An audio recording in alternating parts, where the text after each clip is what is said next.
ደስተኛ በሆኑና ባልሆኑ ሰዎች መካከል ያለው ልዩነት ውሳኔ ነው እና ንግግር ነው። የእግዚአብሔርን ቃል ዲክሌር ባረከ ቁጥር በነገር ሁሉ ላይ የእግዚአብሔርን ሕይወት፣ የእግዚአብሔርን ኃይል፣ የእግዚአብሔርን ማንነት እየተናገርክበት ነው ያለው። ስለዚህ የእግዚአብሔርን ቃል በነገር ላይ በኃይል ድምፅን ከፍ አድርገህ መናገር ስትጀምር ይሄ ያለውን ነባራዊ ሪያሊቲን በእግዚአብሔር ሪያሊቲ ተቀይረዋል። መቁረጥ ሲሰማ፣ መሄጃ ግራ ሲገባ፣ ነገሮች ሁሉ ጭልምልምልም ሲል ከየትኛውም ጊዜ የበለጠ ብርቱ ነኝ ማለት ያለብን መንፈስህን ያነሰዋል። አንተ የምትናገረው ቃል ልጁ በብዙ ወንድሞች መካከል በኩር ይሆን ዘንድ አስቀድሞ ያወቃቸውን የልጁን መልክ እንዲመስሉ አስቀድሞ ደግሞ ምን አድርጓል ይላል? ወስኗል። የወሰናቸውን ጠራቸው፣ የጠራቸውን አጸደቃቸው፣ ያጸደቃቸውን አከበራቸው። በኢየሱስ ስም ጭንቅላታቸው ውስጥ ያለ ሊሚቴሽን እዚህ ውስጥ የተቀመጠ መስታወት መዶሻውን ይዤ ሰብሬዋለሁ።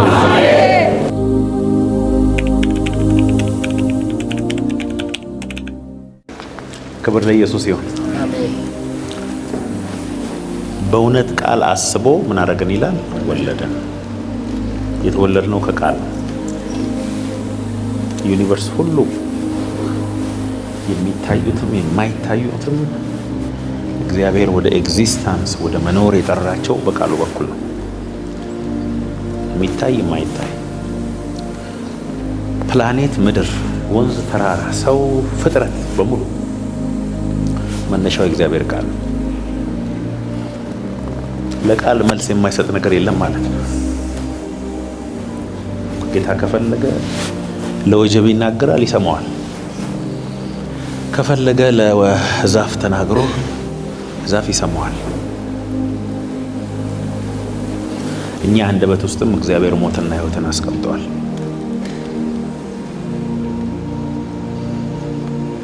ስንናገር ነው የምንውለው። በስልክ እንናገራለን፣ ከጓደኞች ጋር እንናገራለን፣ ከቤተሰብ ጋር እንናገራለን፣ ከማናውቀው ሰው ጋር እንናገራለን። ስንናገር ነው የምንውለው። መግባቢያ ብቻ አይደለም ንግግር። እያንዳንዱ ከአፋችን የሚወጣው ቃል የእኛን ማንነት የያዘ ዘር ነው። በመጀመሪያ ቃል ነበረ፣ ቃልም በእግዚአብሔር ዘንድ ነበረ፣ ቃልም እግዚአብሔር ነበረ። እግዚአብሔር ሙሉ ማንነቱ ቃል ውስጥ አለ። በመጀመሪያ ቃል ነበረ፣ ቃልም በእግዚአብሔር ዘንድ ነበረ፣ ቃልም እግዚአብሔር ነበረ። የእግዚአብሔር ቃል ውስጥ እግዚአብሔር ነው ያለው፣ ሕይወት ነው ያለው። ለዚህ ነው ጌታ ኢየሱስ እኔ የምነግራችሁ ቃል ሕይወትም ነው መንፈስም ነው አለ። የጌታ ሕይወት ዞዌ ላይፍ አለበት። ስለዚህ የእግዚአብሔርን ቃል ዲክሌር ባረከ ቁጥር በነገር ሁሉ ላይ የእግዚአብሔርን ሕይወት፣ የእግዚአብሔርን ኃይል፣ የእግዚአብሔርን ማንነት እየተናገርክበት ነው ያለው። የእግዚአብሔር ቃል ዘር ነው በሉ እስቲ። ቃል ዘር ነው። አይገርም? የሚበቅል ነገር፣ የሚያድግ ነገር፣ ፖቴንሻል እግዚአብሔር ዘር ውስጥ ያስቀመጠው ኃይል ይገርመኛል። በጣም እደነቃለሁ። አንድ የዋርካ ዛፍ ዘር እግዚአብሔር ዘር ነው ብሎ እንደማየው ታውቃላችሁ? ጥቅጥቅ ያለ ደን ነው የሚታየው። እግዚአብሔር ተተክሏል፣ እሱም በቀላል ብዙ ፍሬ ያለው ብዙ ፍሬዎችን ስተክል በሆኑ ዓመታት ውስጥ ምድርን ሁሉ መሙላት የሚችል ዛፍ አቅም ነው ያለው። እና ጌታ ኢየሱስ ስለ ራሱ ሲናገር ምን አለ? የስንዴ ቅንጣት አለ መሬት ውስጥ ገብታ ካልሞተች ብቻዋን ትቀራለች አለ። ስለዚህ ጌታ ኢየሱስ ምን አለ? እኔ የስንዴ ቅንጣት ነኝ፣ ሄጄ ሞትና የኔ ኔቸር ያለባቸው አልገባህም። አዎ ልጁ በብዙ ወንድሞች መካከል በኩር ይሆን ዘንድ አስቀድሞ ያወቃቸውን የልጁን መልክ እንዲመስሉ አስቀድሞ ደግሞ ምን አድርጓል ይላል? ወስኗል። የወሰናቸውን ጠራቸው፣ የጠራቸውን አጸደቃቸው፣ ያጸደቃቸውን አከበራቸው።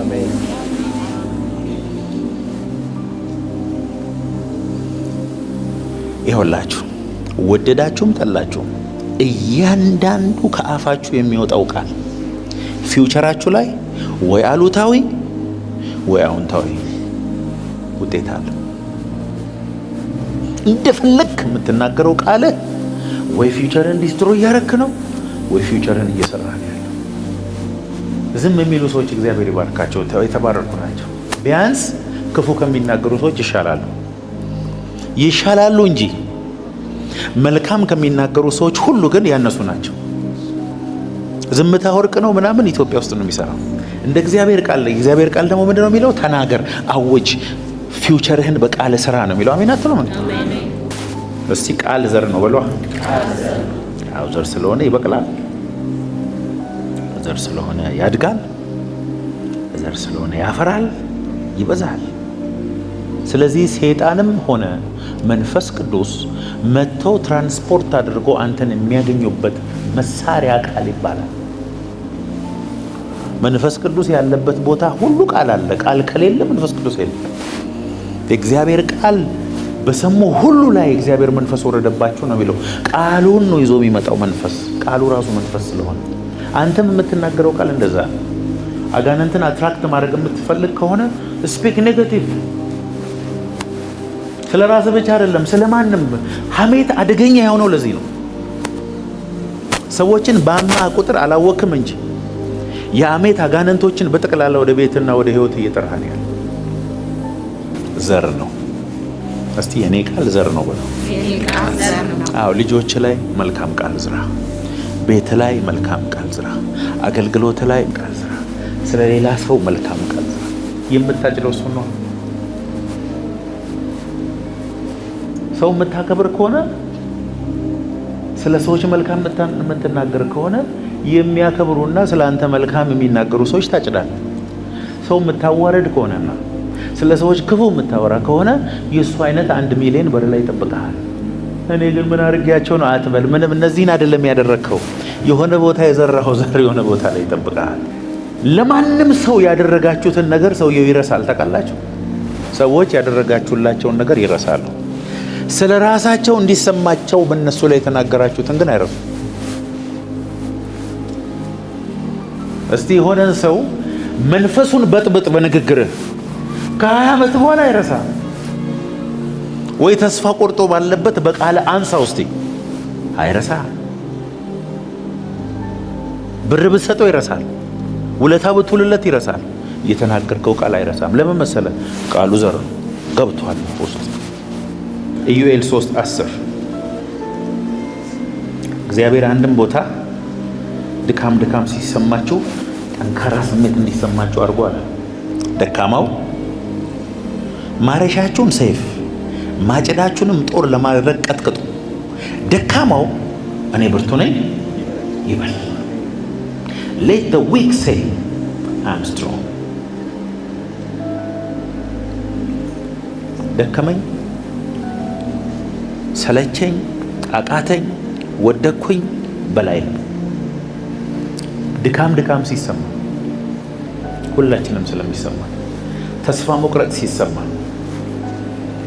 መሄጃ ግራ ሲገባ ነገሮች ሁሉ ጭልምልም ሲል ከየትኛውም ጊዜ የበለጠ ብርቱ ነኝ ማለት ያለብን መንፈስን ያነሳዋል። አንተ የምትናገረው ቃል መንፈሳዊ አትሞስፌር ክሬት ያደርግልሃል። ንግግር ውስጥ እየደጋገምክ በተናገርከው ነገር የሆነ አትሞስፌር ክሬት ያደርጋል። የእግዚአብሔር ቃል እኮ ነው። ደካማው ብርቱ ነኝ ይበል። Let the weak say I'm strong። እዚህ ውስጥ ተስፋ ያልቆረጠ ሰው ካለ እርግጠኛ ሆኜ ነግራችኋለሁ፣ በቅርብ ጊዜ ተስፋ ይቆርጣል። ተስፋ ያልቆረጠ የለም። ግራ መጋባት፣ ተስፋ መቁረጥ፣ አፒታይት ማጣት፣ ማንኝ እኔ ብሎ መጠየቅ ጤናማነት ነው። እንደሱ አይነት ስሜት የማይሰማህና ሁል ጊዜ በቃ የተረጋጋ ነገር የምትኖር ከሆነ ጤናማ አይደለም። something is wrong። ይጨላለምብናል።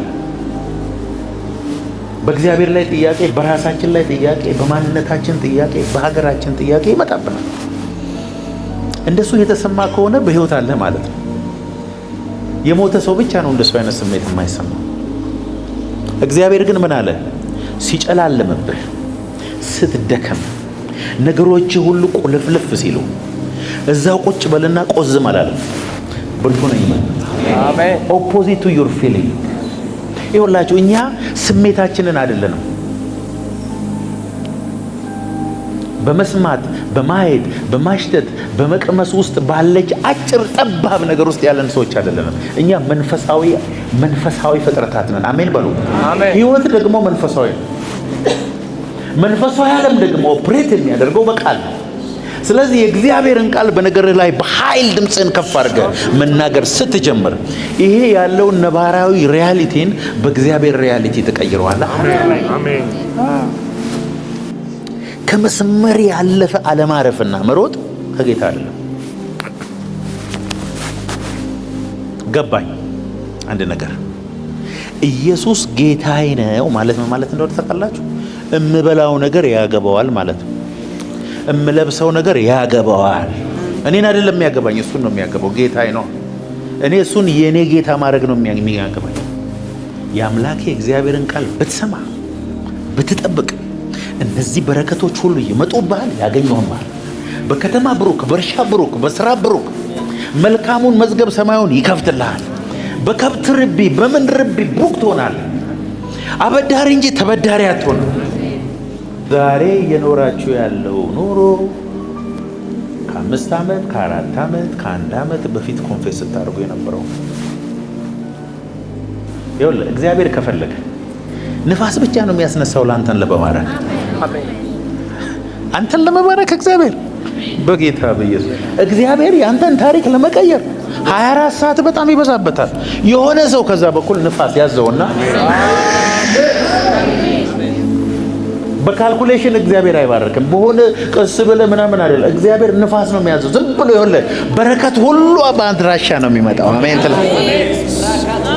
ንፋስ በጣም አይወድም እግዚአብሔር የሚያጉረመርሙ ሰው።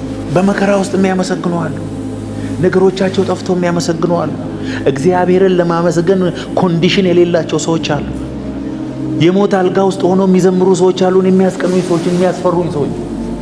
እነሱን ሳይ እኔ ክርስቲያን መሆኔን እጠራጠራለሁ። የሞት አልጋ ዴዝ ቤድ ላይ ሆኖ ጌታ አለ በሞት ስጋኔ ሞት ወደ ጌታ የሚሄደው ሃሌሉያ። እግዚአብሔር መልካም ነው። ሰውነትህ እየበሰበሰ እግዚአብሔር መልካም ነው ማለት ይችላል? አንተ እኮ ቤት ኪራይ ስላልከፈልክ ነው የምትጮው። ቦዲው የበሰበሰ እግዚአብሔርን የሚያመሰግን ብዙ ሰው አውቃለሁ። የማይደራደሩ ሰዎች ብዙ ሰው አውቃለሁ። አምልኮ ሲባል እግዚአብሔር መልካም ነው ለማለት የማይከብዳቸው ሰዎች አሉ።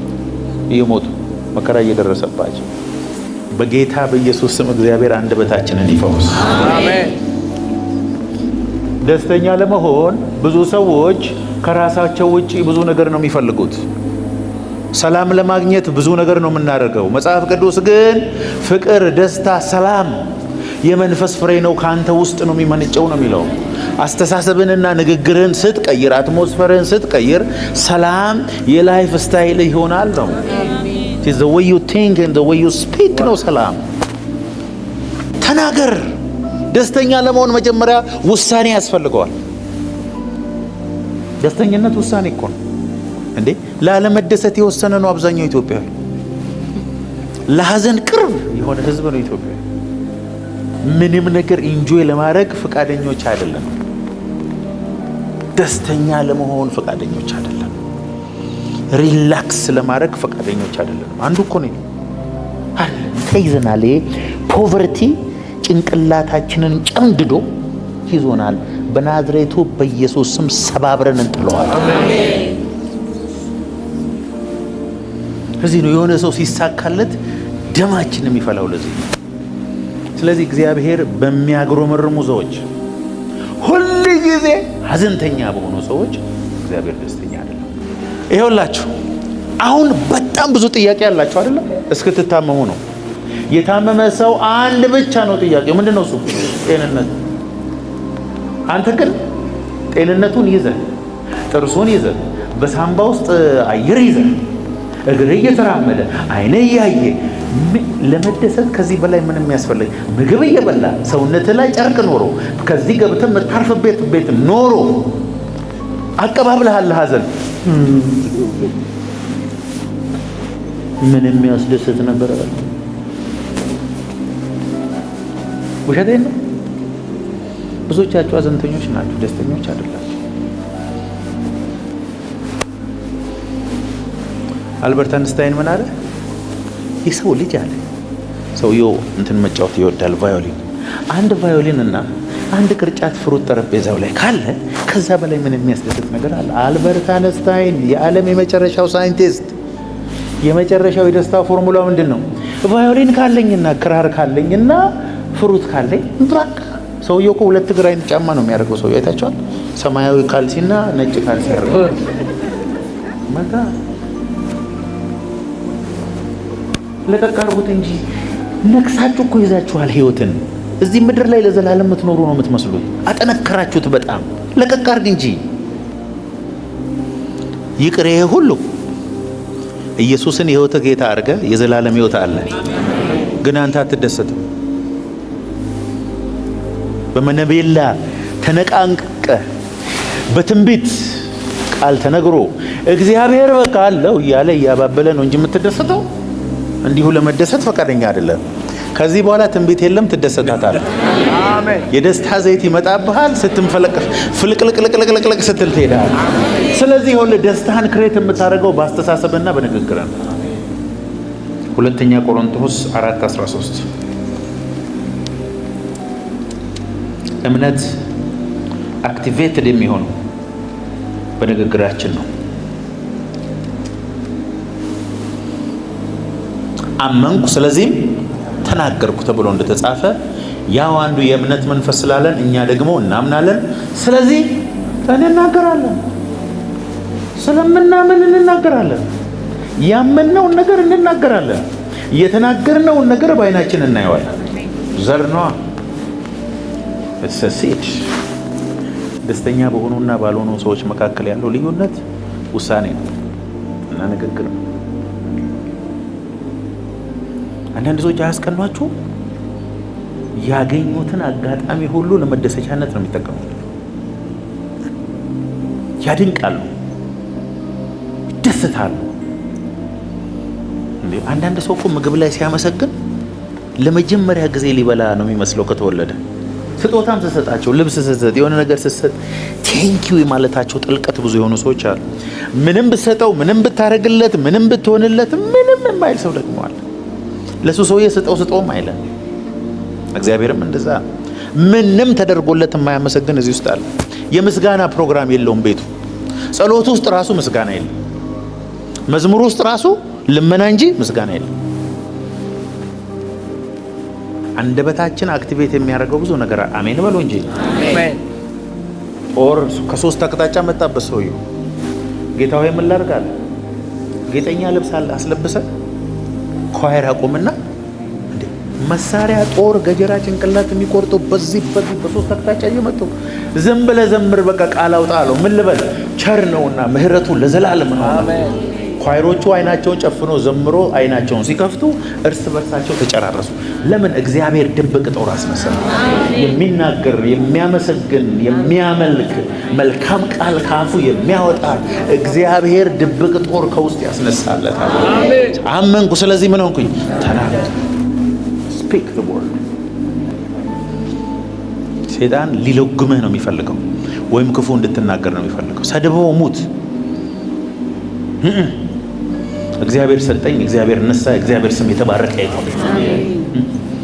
ካፌ ቃል ክፉ ነገር አላወጣም ማለት ነው። ምግብ ወገኖቼ ከኤደን ገነት የወጣ ነው በምንድን ነው? በሚበላ ነገር ነው። እውነት ይሻል።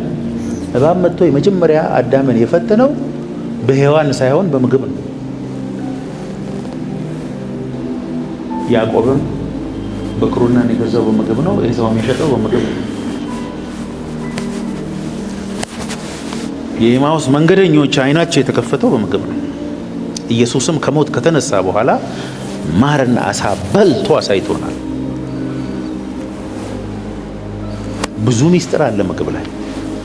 ኤልያስም ተስፋ ቆርጦ በተኛበት ጊዜ መልአኩ መጥቶ ጎኑን መጥቶ የሚጠጣና የሚበላ ነገር ሰጥቶት ነው 40 ቀን ያስኬደው። ስፒሪቹዋሊ በጣም ዲፕ የሆነ ሚኒንግ አለው ማለት ነው። ስለዚህ ምግባችንን መቆጣጠር ተገቢ ነው። የምንበላውን ነገር ስፒሪቹዋሊ እያሰብን መብላት አለብን። ምክንያቱም ወደኛ ውስጥ ገብቶ እኛን የሚሆነው እሱ ስለሆነ ማለት ነው። ቃላችንን በምንበላው ምግብ ላይ መናገር አለብን። በምንጠጣው ውሃ ላይ መናገር አለብን። በልጆቻችን ላይ መናገር አለብን። ስለ ሀገራችን መናገር አለብን። መሪዎቻችን ላይ መናገር አለብን። ምድራችን ላይ የተነገረ የኔጌቲቭ ወሬውን በጠቅላላ የሚሽር ቃል ከአንደበታቸው በኢየሱስ ስም ይውጣ። ለካ እግዚአብሔር በጸሎት ዛሬም ፖዚቲቭ፣ ነገም ፖዚቲቭ፣ ከነገ ወዲያም ፖዚቲቭ ካፏ የሚወጣው ፓተርን ከእግዚአብሔር ቃል ጋር ኢን አላይመንት የሆነ ሁል ጊዜ እንደዛ ከሆነ እግዚአብሔር ቅባቱን አምጥቶ እሱ አናት ላይ ነው የሚያስቀምጥ። ለዚህ ነው ዳዊት የልቤ ሐሳብና የአፌ ቃል በፊትህ ያማረ ነው። ካላማረ ችግር አለ ማለት ነው። ልብ ውስጥ ክፋት፣ ልብ ውስጥ ጨለማ፣ ልብ ውስጥ ሐሜት፣ አንደበትህ ክፋት ብቻ የሚናገር ከሆነ ስለ ቅባት አትጸልይ። ዶንት ዌስት ዮር ታይም። ሾርት ሰርኪት ያደርጋል። ንግግርና እምነት የተገናኙ ናቸው።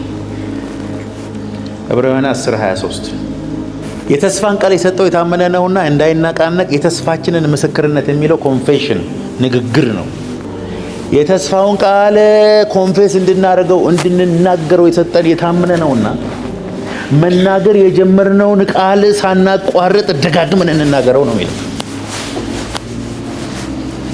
እንዲያውም ታይትሊ ጥብቅ አድርገን ይዘን ሳንነቃቀው ዊቨርስ ሳናደርግ ቦታችን ላይ ትክክል ብለን ደጋግመን እንናገረው ይሆናል ነው። የተስፋን ቃል የሰጠው የታመነ ነው። ያ በአንደበት ውስጥ ያለውን ቃል ሳትነቃነቅና ሳትወዛወዝ መናገርህን ቀጥል። ያን ጊዜ የተስፋውን ቃል የሰጠው ጌታ መጥቶ ያንን ቃል ይፈጽሟል ነው። ይሁን እንግሊዘኛው በዛ በጌታ በኢየሱስ ስም አንደበታችሁ ቃል ከዛሬ ጀምሮ ተቀይሯል። አሜን። ድፊትና ውድቀት ከአንደበታችሁ ከዛሬ ጀምሮ ያወጣ። አሜን። በነገራችን ላይ መልካም የሚመስል ግን ኔጌቲቭ የሚያወሩ ሰዎች ሁሉ ጊዜ እውነተኞች ይመስላሉ። ከ12ቱ ሐዋርያት በጣም ለድሆች የሚቆረቆርና የድሃ ሐሳብ የሚመስለው ይሁዳ ነው። ይሄ ነገር ተሽጦ ለድሆች ቢሰጥ እንዲህ ምናምን ሌባ ስለሆነ ነው። ብዙ ጊዜ የእግዚአብሔር ቤት ውስጥ አዛኝ የሚመስሉ የእግዚአብሔር ስራ እንዳይሰራ የሚያደርጉ በንግግራቸው ሰዎችን ክሪፕል የሚያደርጉ ሰዎች አሉ። ይሄን መንፈስ በኢየሱስ ስም እንገለብጠው። አሁን ደግሞ አየሩ ላይ ከፍታን የሚያውጁ ቅባትን የሚያውጁ ፈውስን የሚያውጁ በቃ ንግግርህን ሐሳብህን እግዚአብሔር አትመኩ አላለም፣ ተመኩ ነው ያለው። መጽሐፍ ቅዱስ ተመኩ ነው የሚለው። የሚመካ ይመካ ነው እንጂ አይመካ አይደለም። በቃሉ መመካት ትችላለህ። በእግዚአብሔር መመካት ትችላለህ። እግዚአብሔር ነገ በሚያደርግልህ ነገር መመካት ትችላለህ። በሱ መወራረድ ትችላለህ። ንጉሥ ሆይ እግዚአብሔር ከዚህ ከሚነደው እሳት ሊያድነን ይችላል። ባያድነንም ግን እዛ ውስጥ ገብተን ከሰል ለመሆን ፈቃደኞች። እግዚአብሔር ከሰማይ መጣ። አሜን አሜን። በቃ ውድቀት አታውሩ፣ ሐሜት አታውሩ። ስለዚህ የተስፋውን ቃል የሰጠው የታመነ ነውና እንዳይነቃነቅ የተስፋችንን ኮንፌሽን እንጠብቀው፣ እንናገረው፣ ኮንፌስ እናድርገው። መጀመሪያ የጀመርነውን አንልቀቀው። ይሄ ነው እንግዲህ ስለ ኮንፌሽን። ያቺን ሴትዮ ምን አላት? ሂጂና ጋኖቹን በጠቅላላ ሰብስቢና በሩን ከኋላሽ ዝጊና አርጊ አላት። አሁን ድድድ ሞላ። ልክ እንስራው ሲያልቅ ዘይቱ ቆመ አይደል? ደስታና ሐዘን ነው የሚቀላቀልባት። ደስታው እዳዋ ተከፈለ፣ በሽበሽ ሆነ። ሐዘኑ ግን ምን ሆኜ ነው በርሜሉን ቦቴውን ምኑን መሰብሰብ ስችል ወይኔ ማለት አይቀርም። አብዛኛው ኢትዮጵያዊ እንደሱ ነው።